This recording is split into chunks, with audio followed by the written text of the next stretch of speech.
So ayun mga boss idol, meron kasi sa ating nag-request na i-try ko daw ito sa ilog, itong lure na to, kung maganda yung langoy. Yan, shoutout sa iyo idol, at shoutout nga din pa dun sa mga bata nagpa-picture sa atin, so pumunta pa sa bahay namin. Yan, shoutout sa inyo.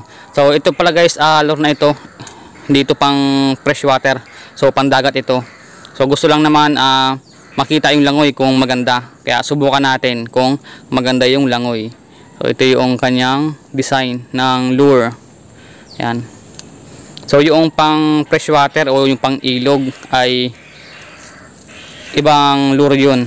Mga siya, palaka o kung ano man na lure. So subukan natin dito sa sapa. Ito yung spot natin na pinagbabarilan ng mga tilapia.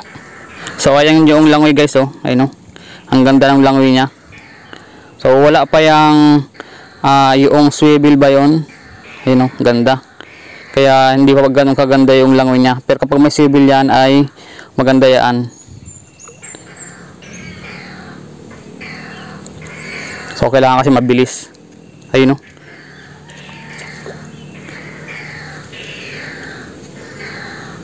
yun, ang ganda ng langoy kapag mabilis siya. So ayun idol, sana nakita mo yung langoy niya at ang ganda ng kanyang langoy. Kaya bumili ka na ng lure na ito. So ito ay pang dagat na pain, hindi pang ilog o sapa. Yan, ang ganda nito.